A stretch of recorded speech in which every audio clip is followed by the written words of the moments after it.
قیامت کے دن ایک عورت کو اللہ کے دربار میں حاضر کیا جائے گا، ایک خاتون کو اللہ کے دربار میں حاضر کیا جائے، اور یہ عورت کون ہوگی؟ یہ بے نمازی عورت ہوگی۔ اس کو اللہ کے حضور حاضر کیا جائے گا۔ جب اسے اللہ کے حضور حاضر کیا جائے گا تو اس سے پوچھا جائے گا کہ تو نے نماز کیوں نہ پڑھی، تو نے نماز کیوں چھوڑ دی، نماز کیوں نہ پڑھی؟ وہ عورت جواب دے گی، عرض کرے گی، یا اللہ مجھے اپنے خامد کے، اپنی فیملی کے کام کاج میں فرصت نہیں ملتی تھی، اور خامد کے خوف کی وجہ سے یہ فریضہ ادا نہیں ہو سکتا تھا، خامد کے خوف کی وجہ سے، خامد کے کام کی وجہ سے میں نماز نہ پڑھ سکی۔ یہ وجہ سن کر میرا اللہ حکم دے گا کہ فرعون کی بیوی حضرت آسیہ کو حاضر کیا جائے۔ جب حضرت آسیہ حاضر ہوگی تو اس بے نمازی عورت کو کہا جائے گا کہ اب تو بتا کہ تیرا خامد زیادہ ظالم تھا یا آسیہ کا خامد فرعون زیادہ ظالم تھا؟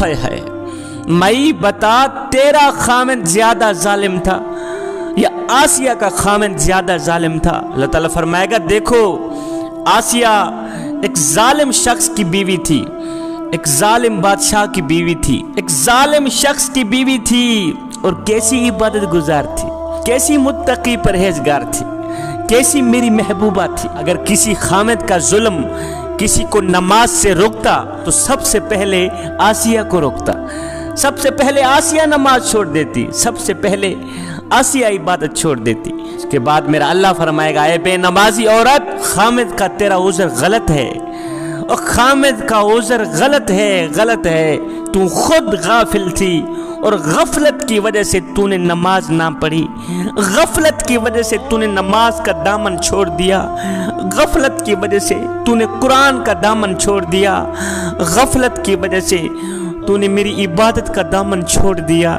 اس کے بعد میرا اللہ حکم فرمائے گا، فرشتو اس عورت کو، اس بدبخت اور بدقسمت عورت کو گھسیٹتے ہوئے لے جاؤ، جہنم میں داخل کر دو۔ میری بہنوں، میری ماؤں، اگر آخرت کی زندگی عزت سے گزارنا چاہتی ہو، اگر آخرت کی زندگی ایک مقام سے گزارنا چاہتی ہو، اگر آخرت کی نہ ختم ہونے والی زندگی وقار سے گزارنا چاہتی ہو تو خدا را نماز کا دامن کبھی نہ چھوڑ۔ بنی اسرائیل کی ایک عورت حضرت سیدنا موسیٰ علیہ السلام کی خدمت میں حاضر ہوئی، عرض گزار ہوئی، اے اللہ کے نبی، مجھ سے ایک گناہ ہو گیا تھا، بعد میں نے توبہ بھی کر لی ہے، آپ دعا کریں اللہ تعالیٰ میری توبہ قبول فرمائے اور میرے گناہ معاف فرمائے۔ سیدنا موسیٰ علیہ السلام نے پوچھ ہی لیا، اے خاتون، تجھ سے کون سا ایسا گناہ ہوا ہے، کون سا ایسا گناہ ہوا ہے، کون سی ایسی غلطی ہوئی ہے، کون سی ایسی خطا ہوئی ہے جس کی دعا کرانے تو اتنے دور سے میرے پاس آئی ہے؟ وہ خاتون کہنے لگی، بنی اسرائیل کی عورت کہنے لگی، اے اللہ کے نبی، مجھ سے گناہ یہ ہوا تھا کہ میں نے زنا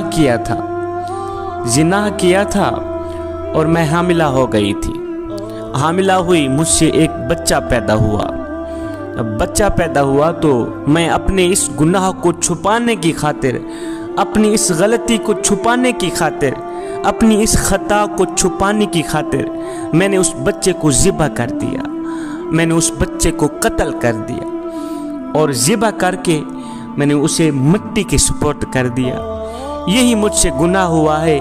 اے اللہ کے نبی، آپ دعا کریں اللہ تعالیٰ میری توبہ قبول فرمائے اور میرے گناہ معاف فرمائے۔ ہائے، اللہ کے نبی نے جب سنا کہ اس عورت نے زنا کیا ہے جس کے سبب ایک بچہ پیدا ہوا، اس عورت نے اپنے اس گناہ کو چھپانے کی خاطر اس معصوم بچے کو ذبح کر دیا، مار دیا، قتل کر دیا۔ ایک انسان کا قتل پوری انسانیت کا قتل ہے جوانو۔ موسیٰ علیہ السلام یہ سن کر جاہ و جلال میں آ گئے۔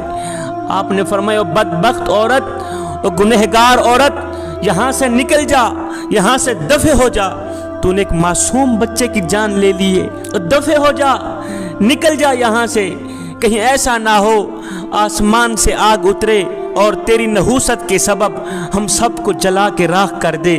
جب اس عورت نے دیکھا اللہ کے نبی جاہ و جلال میں آ گئے ہیں تو وہ عورت ٹوٹے دل کے ساتھ وہاں سے اٹھی، گھر نکل گئی۔ جب یہ عورت ٹوٹے دل کے ساتھ یہاں سے نکلی تو ادھر سے حضرت سیدنا جبریل علیہ السلام حاضر ہوئے، وہی لے کر آئے۔ اے اللہ کے نبی، اللہ فرما رہا ہے کہ تو نے ایک توبہ کرنے والی کا دل کیوں توڑا؟ اے موسیٰ، تو نے توبہ کرنے والی کا دل کیوں توڑا؟ اے موسیٰ، تو نے توبہ کرنے والی کا دل توڑ کر خالی ہاتھ واپس کیوں بھیج دیا؟ کیا تو نے بھی اس عورت سے زیادہ بدتر گناہ کرنے والا کوئی نہیں دیکھا؟ کیا تو نے اس عورت سے بھی زیادہ گناہ کرنے والا نہیں پایا آج تک؟ موسیٰ علیہ السلام نے فرمایا، اے جبریل، کیا اس عورت سے بھی زیادہ بدتر گناہ کرنے والا اس دنیا میں کوئی رہتا ہے؟ کیا اس عورت سے بھی بدتر گناہ کرنے والا اس دنیا میں کوئی اور بھی ہو سکتا ہے؟ یہ سن کر حضرت جبریل علیہ السلام نے عرض کی، اے اللہ کے نبی، جان بوجھ کر نماز چھوڑنے والا شخص اس عورت سے بھی زیادہ بدتر گناہ کرنے والا ہے۔ جو شخص جان بوجھ کر نماز چھوڑ دیتا ہے، جوانوں، وہ نوجوان اس زانیہ عورت سے بھی بدتر گناہ کرنے والا ہے۔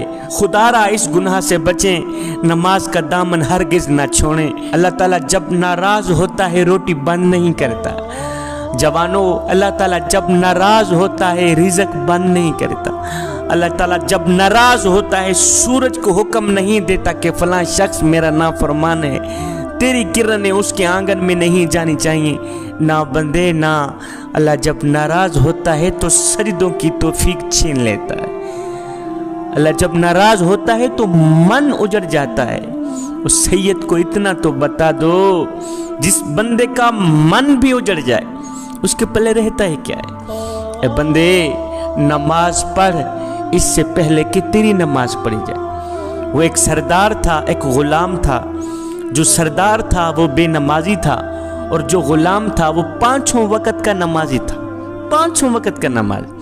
ایک دن یہ سردار اور یہ غلام کہیں جا رہے تھے، جاتے جاتے اذان کی آواز آئی۔ غلام نے کہا، سردار جی آپ یہاں ٹھہریں، میں چاہتا ہوں نماز پڑھ کے آتا۔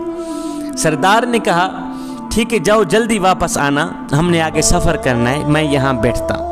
یہ غلام گیا مسجد کے اندر، اس نے مسجد کی دہلیز پر قدم رکھا، اس نے وضو کیا، اللہ اکبر، مسجد کے اندر گیا، اس نے جماعت کے ساتھ نماز پڑھی۔ نماز پڑھنے کے بعد اس غلام نے کیا کیا؟ قرآن اٹھایا، پڑھنے لگ گئے۔ حضرت سیدنا علی المرتضیٰ شیر خدا کا آج سے 1400 سال پہلے کا وہ جملہ مجھے آج تک نہیں بھولا۔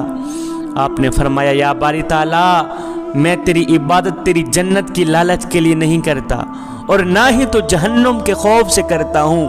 مالک، میں تو تیری عبادت بس اس لیے کرتا ہوں کہ تو لائق ہی عبادت کے ہے، تو لائق ہی بندگی کے۔ ایک شخص حضرت سیدنا علی المرتضیٰ شیر خدا کے پاس آیا، کہنے لگا، یا علی، میں نے آپ کے بارے میں کچھ سنا ہے۔ کہا جی کیا سنا ہے؟ کہا جی میں نے سنا ہے کہ تو اللہ سے باتیں کرتا ہے اور اللہ تیرے سے باتیں کرتا ہے۔ آپ نے فرمایا، میاں تو نے بالکل ٹھیک سنا۔ کہا وہ کیسے؟ کہا میاں، جب میرا دل کرتا ہے کہ میں اپنے رب سے بات کروں تو میں نماز پڑھنے لگ جاتا ہوں، اور جب میرا دل کرتا ہے کہ میرا اللہ مجھ سے بات کرے تو میں قرآن اٹھاتا ہوں، پڑھنے لگ جاتا ہوں۔ اب یہ غلام مسجد کے اندر گیا، نماز پڑھنے کے بعد اس نے قرآن اٹھایا، پڑھنے لگا۔ اب باہر بیٹھا سردار اس کے انتظار میں تھا۔ سارے نمازی نماز پڑھ کے واپس چلے گئے، یہ غلام مسجد کے اندر ہی بیٹھا۔ جب وہ سردار باہر بیٹھا تھکا تو آہستہ آہستہ اٹھا، جاؤں پتہ کروں کہاں مر گیا ہے غلام۔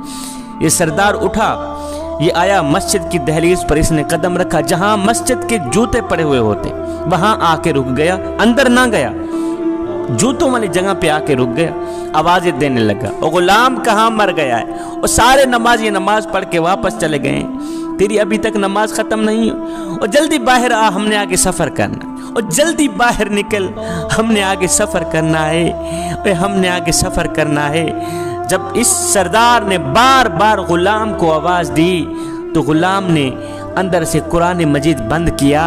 غلام مسجد کے اندر بیٹھا، کہنے لگا، سردار جی میں کیا کروں کہ جو خدا تجھے مسجد کے اندر نہیں آنے دیتا وہ خدا مجھے مسجد سے باہر نہیں جانے دیتا۔ میں کیا کروں، میں مجبور ہوں، میرا مالک مجھے باہر جانے بھی نہیں دیتا۔ جو خدا تجھے مسجد کے اندر نہیں آنے دیتا، وہ خدا مجھے مسجد کے باہر نہیں جانے دیتا۔ اے بندے، نماز پڑھ اس سے پہلے کہ تیری نماز پڑھی جائے۔